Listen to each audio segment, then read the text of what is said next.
পবিত্র জুমা মুবারকের দিনে সবাইকে জানাচ্ছি জুমা মুবারক। আজকের এই দিনে, পবিত্র জুমার দিনে ফিলিস্তিনের যে বর্বর হামলা হচ্ছে, গণহত্যা হচ্ছে, সেই সম্পর্কে আমি বলতে চাই ধিক্কার জানানোর বা নিন্দা জানানোর ভাষা আমাদের নেই।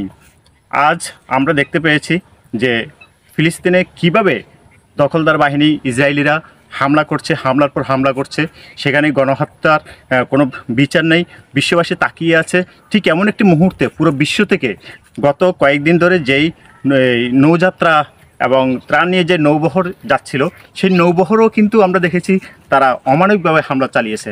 নিরস্ত্র মানুষগুলি যারা নৌযাত্রায় রয়েছে, আমাদের বাংলাদেশি সহ বিশ্বের সব দেশের মানবাধিকার কর্মী, সংবাদকর্মী এবং বিভিন্ন স্বেচ্ছাসেবক যে কর্মীরা যাচ্ছিল গাজার উদ্দেশ্যে নিরীহ শিশুদের জন্য খাবার এবং ওষুধ নিয়ে, এই নিরস্ত্র মানুষের উপরও আমরা কিন্তু সোশ্যাল মিডিয়া সহ বিভিন্ন জাতীয় চ্যানেল, স্যাটেলাইট চ্যানেলগুলোতে আমরা দেখেছি তাদের বর্বর হামলা এবং তাদের গ্রেপ্তার, তাদের উপর অত্যাচার। এবং তাদের উপর আমরা সর্বশেষ যেটা দেখেছি, জাহাজের উপর তারা কিন্তু বোমা হামলা চালিয়েছে এবং সেই সাথে আমরা দেখেছি তারা গুলি চালিয়েছে। এটি কেমন ধরনের মানবিকতায়? এই বিন্দু পরিমাণ যদি তারা যদি মনুষ্যত্ব থেকে থাকে, তাহলে কখনোই কিন্তু নিরস্ত্র মানুষের উপরে এইভাবে গণহত্যা চালাতে পারে না এবং এইভাবে তারা হামলা চালাতে পারে না। আমরা সর্বশেষ আমরা যেখান থেকে আমরা মুসলিমরা আছি, আমরা নিন্দা জানাচ্ছি, তীব্র নিন্দা জানাচ্ছি।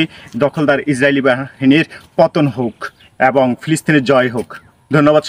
সবাই সবার জায়গা থেকে প্রতিবাদ জানান।